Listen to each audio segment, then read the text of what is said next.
साहब दूर।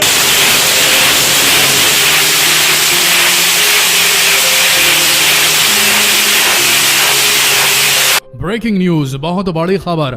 चीन ने अरुणाचल प्रदेश के बेहद करीब एक गांव बसा दिया है। बिल्कुल करीब, बॉर्डर के बिल्कुल करीब, अरुणाचल प्रदेश के बिल्कुल सटे हुए इलाके में एक गांव बसा दिया है चीन ने।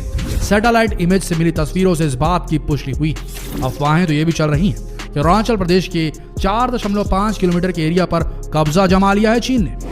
दोस्तों, ये आज की बात नहीं, काफी लंबे समय से चीन कभी गलवान घाटी तो कभी साइबर हमले करके भारत को बार बार ललकारने का काम कर रहा है, लेकिन कभी सामने से हमला नहीं करता, क्योंकि चीन भारत के पिनाका MLRS, नाग मिसाइल्स, T-90 भीष्म और INS चक्र जैसे डिफेंस सिस्टम को अच्छी तरीके से जानता है। उसे भी पता है कि अगर उसने भारत पर सीधा हमला किया तो भारत के हथियार उसे धूल चटाने के लिए काफी है, तेज नुकसान पहुंचा सकते हैं चीन को।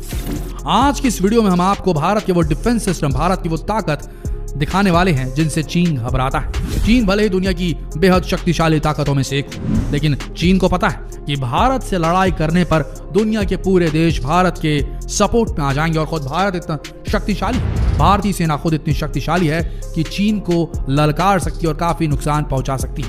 तो आइए आपको दिखाते हैं भारत के वो डिफेंस सिस्टम जो भारत की शान है।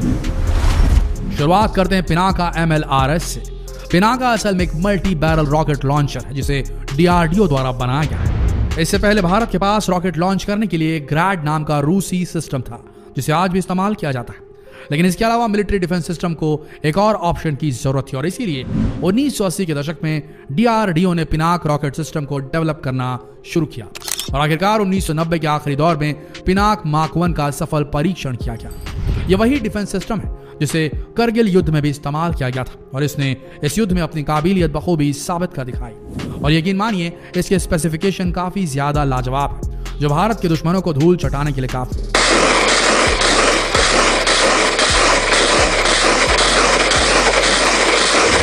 इसकी सबसे बड़ी खूबी यह है कि पिनाक सिस्टम की एक बैटरी में 6 लॉन्च व्हीकल होते हैं, साथ ही लोडर सिस्टम, रडार और लिंक विद नेटवर्क सिस्टम और एक कमांड पोस्ट होता है, और इसी वजह से इसकी एक बैटरी के जरिए पूरे 1 किलोमीटर के एरिया को पूरी तरह से तबाह किया जा सकता है। ये सिर्फ 44 सेकंड में 12 रॉकेट दाग सकता है। वैसे आपको बता दें कि इस डिफेंस सिस्टम को भगवान शिव के धनुष के नाम यानी कि पिनाक के ऊपर रखा गया है इसका नाम। इस मल्टी बैरल रॉकेट लॉन्चर का इस्तेमाल ज्यादातर आर्टिलरी, इन्फेंट्री और हथियारबंद वाहनों को निशाना बनाने के लिए इस्तेमाल किया जाता है, और फिलहाल भारतीय सेना के पास इसके 2 वेरिएंट्स मौजूद है। एक है मार्क 1 और दूसरा मार्क 2, जिसमें मार्क 1 की रेंज 40 किलोमीटर और मार्क 2 की रेंज 75 किलोमीटर है। मार्क 2 असल में मार्क 1 का एक अपग्रेडेड वर्जन है जिसमें नेविगेशन सिस्टम और गाइडेंस सिस्टम को जोड़ा गया है ताकि इसकी रेंज बढ़ाई जा सके। इसका नेविगेशन सिस्टम सीधे Indian regional navigation satellite system से जोड़ा गया है, और इसी वजह से यह बिल्कुल सटीक वार करता है। देखा जाए तो भारत का डिफेंस सिस्टम अमेरिका के M270 रॉकेट लॉन्चर से कहीं ज्यादा सस्ता है और कहीं ज्यादा बेहतर है। अब चलते हैं और देखते हैं भारत के अगले लाजवाब डिफेंस सिस्टम को, जिसे नमिका नाग मिसाइल कहा जाता है। यह भारतीय सेना का एक ऐसा मिसाइल है जिसे फायर एंड फगेट भी कहा जाता है। ऐसा इसलिए क्योंकि एक बार जब इसे लॉन्च कर दिया जाता है तो ये अपने टारगेट का पता खुद ही लगा लेती है। ये उन मिसाइल में से है जिन्हें एक बार दाग दिया तो समझिए कि दुश्मन का काम तमाम।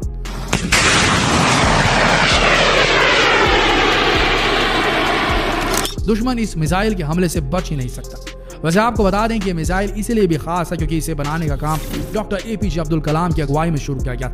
इसे बनाने के बाद इसकी टेस्टिंग काफी बड़े पैमाने पर राजस्थान के रेतीले इलाकों में की गई थी। इसके बाद इसके कई वेरिएंट्स बनाए गए। वैज्ञानिकों ने अब तक इसके 5 अलग अलग वेरिएंट्स तैयार किए गए जिनकी रेंज 500 मीटर से 20 किलोमीटर तक है। इस मिसाइल की सबसे बड़ी खासियत यह है कि चाहे दिन हो या रात, कैसा भी मौसम हो, नाग मिसाइल अपने दुश्मनों को डसने के लिए हमेशा तैयार रहती है। इस मिसाइल को बनाने का काम DRDO के वैज्ञानिकों द्वारा किया गया।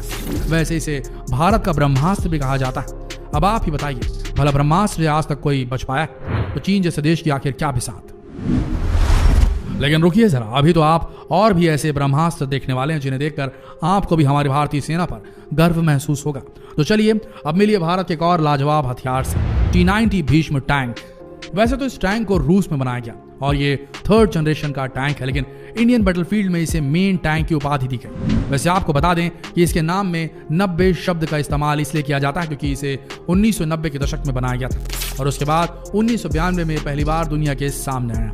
इसकी सबसे बड़ी खूबी यह है कि इसका निशाना कभी खाली नहीं जाता और शायद इसीलिए इसे भीष्म टैंक भी कहा जाता है। और अब जरा इसके खूबियों के बारे में भी जान लीजिए। इस टैंक को दुश्मन के हमलों से बचाने के लिए इसमें cactus K6 explosive reactive armour होता है। अगर आसान भाषा में कहें तो इस टैंक का बुलेट प्रूफ जैकेट है और इसका ये जैकेट ऐसे काम करता है कि जब कभी भी इस टैंक पर गोली या रॉकेट से हमला किया जाता है तो इसका ये सुरक्षा कवच विस्फोट को बाहर की तरफ धकेलने का काम करता है और इसी वजह से इस टैंक को कोई नुकसान नहीं होता। इसकी दूसरी खासियत यह है कि ये 2 किलोमीटर तक की रेंज में किसी भी हेलीकॉप्टर को बड़ी आसानी से मार कर गिरा सकता है और इसके लिए इसमें एंटी एयरक्राफ्ट गन भी लगी हुई है और इसकी खासियत यह है कि इस गन को मैनुअली भी ऑपरेट किया जा सकता है और रिमोट से भी चलाया जा सकता है। इसके साथ साथ इसमें थर्मल इमेजिंग कैमरास भी लगे हुए हैं और इस कैमरा की मदद से चाहे दिन हो या रात ये 6 किलोमीटर की दूरी तक छिपे हुए अपने दुश्मन को बड़ी आसानी से पहचान लेता है। सबसे बड़ी बात यह है कि इसमें बार बार मिसाइल लोड करने की जरूरत नहीं पड़ती। इसमें ऑटोमेटिक लोडर लगे हुए हैं, यानी एक बार निशाना लगाने के बाद दोबारा रॉकेट या मिसाइल अपने आप लोड हो जाती है। इतना ही नहीं, ये tank anti tank guided missile को भी दाग सकता है जिससे 100 मीटर से लेकर 4000 मीटर तक की रेंज में निशाना बड़ी आसानी से लगाया जा सकता है। इसकी सबसे ज्यादा हैरान करने वाली बात यह है ये 4000 मीटर तक की रेंज को ये मिसाइल 11.7 सेकंड में तय कर लेती है। अब आप ही सोचकर बताइए भीष्म टैंक के आगे चीनी हथियार कितनी देर टिक पाएंगे। अब आप चीन की ऊट पटांग हरकतों के बारे में तो जानते ही। अपनी विस्तारवादी नीतियों के कारण चीन आज पूरी दुनिया में बदनाम है और वैसे देखा जाए तो चीन का यही सपना है कि वो जल्द से जल्द दक्षिण चीन महासागर पर अपना कब्जा जमा ले और शायद चीन इसकी शुरुआत कर भी चुका है क्योंकि हाल ही में चीन ने विवादित साउथ चाइना सी में टापू बनाने और पाकिस्तान के साथ मिलकर POK में कई परियोजनाओं पर काम शुरू कर दिया है और भारत इस बात को अच्छी तरह से जानता है। तभी तो भारत सरकार ने अपनी नौसेना में अब INS चक्र को शामिल किया है। INS चक्र इंडियन नेवी के बेड़े में शामिल एक ऐसी सबमरीन है जो न्यूक्लियर अटैक करने में सक्षम है। फिलहाल इसे 10 साल के लिए रूस से लीज पर लिया गया और लीज लेने के बाद इसे 4 अप्रैल 2012 को विशाखापट्टनम में भारतीय सेना के हवाले कर दिया गया। इसकी सबसे बड़ी खूबी यह है कि यह पलक झपकते दुश्मन की पनडुब्बियों और जहाजों पर लगातार हमले कर सकता है। सबसे हैरानी की बात यह है कि एक ऐसी न्यूक्लियर सबमरीन है जो 40 से 45 दिनों तक समुद्र के नीचे रह सकती है, जबकि देखा जाए तो कोई भी डीजल सबमरीन 8 से 10 दिनों तक पानी के नीचे रह सकती है और उसके बाद उसे ऊपर आना ही पड़ता है। इस न्यूक्लियर सबमरीन में 533 mm के 4 टॉर्पीडोज और 650 mm के 4 टॉर्पीडो लगे हुए हैं और इन सब संसाधनों के बाद इसका वजन 8000 टन तक पहुंच जाता है। लेकिन इतने वजन के बाद भी पानी के नीचे इसकी स्पीड 35 नॉट होती है और सतह पर 20 नॉट। आम सबमरीन के मुकाबले इसकी कैपेसिटी बाकी सबमरीन से ज्यादा है। इसमें बड़ी आसानी से 100 लोग आ सकते हैं। INS चक्र को इंडियन नेवी में शामिल करने के बाद भारत भी अब परमाणु क्षमता युक्त पनडुब्बी से संपन्न देशों की लिस्ट में आ चुका है। और अब जरा भारत के इस लाजवाब और सबसे खतरनाक लड़ाकू विमान पर भी नजर डाल लीजिए जिसे सुखोई 30 MKI कहा जाता है। बालाकोट हमले के बाद भारतीय वायुसेना को भी लगने लगा कि उन्हें भी अब जबरदस्त लड़ाकू विमान की जरूरत है और फिर राफेल और राफेल के बाद सुखोई 30 MKI भारतीय सेना में शामिल हुए। इसी के साथ air chief marshal RKS Bhadauria ने इन दोनों लड़ाकू विमानों को लेकर कहा कि दोनों विमान एक बार एक साथ ऑपरेट करना शुरू कर दे तो फिर भारत के किसी भी दुश्मन का ये पल भर में सफाया कर सकते हैं। एक ऐसा खतरनाक कॉम्बिनेशन होगा जिसका जवाब शायद किसी भी दुश्मन के पास नहीं होगा। आज के वक्त सुखोई 30 MKI लड़ाकू विमान भारतीय वायुसेना में सबसे घातक लड़ाकू विमान माना जाता है। इसकी सबसे बड़ी खूबी यह है कि उड़ान के दौरान ही फ्यूल भर सकता है। साथ ही साथ ये एक ऐसा लड़ाकू विमान है जिसमें 2 इंजन लगे हुए हैं, यानी कि अगर इमरजेंसी के वक्त एक इंजन फेल हो जाए तो पायलट दूसरे इंजन की मदद लेकर सुरक्षित लैंड कर सकता है। सबसे बड़ी बात यह है कि एक बार में ये 3000 किलोमीटर की उड़ान पूरी कर सकता है। इस विमान को बनाने के लिए भारत ने रूस का सहयोग मांगा था और आज सुखोई 30 MKI दुनिया के सबसे ताकतवर लड़ाकू विमानों में से एक है। इसे बनाने के लिए भारत और रूस के बीच सन 2000 में समझौता किया गया था और इसके बाद भारत को अपना सबसे पहला सुखोई 30 विमान 2002 में मिला और आज के समय भारत के पास 200 से ज्यादा सुखोई 30 MKI विमान है। आज के समय इस लड़ाकू विमान को अमेरिका के F-16 से भी बेहतर माना जाता है। सुखोई में सैटेलाइट नेविगेशन सिस्टम लगा हुआ है जिसकी वजह से मौसम कैसा भी हो, चाहे वो दिन हो या रात, ये पूरी तरह से बखूबी काम कर सकता है। इसके साथ साथ इसमें ऑटोमेटिक फ्लाइट कंट्रोल सिस्टम भी लगा हुआ है जिसकी वजह से ये अपने टारगेट को डिस्ट्रॉय करके वापस अपने एयरबेस पर लैंड कर सकता है। अब हाल ही में इसका अपग्रेडेशन किया जा रहा है और इस अपग्रेडेशन के बाद इसे सुपर सुखोई 35 के नाम से जाना जाएगा। तो दोस्तों, ये थी भारत की शान और भारत का गौरव। भारत के इन डिफेंस सिस्टम को देखकर अब आपको भी समझ में आ ही गया होगा कि चीन को सबक सिखाने के लिए इतने हथियार काफी है।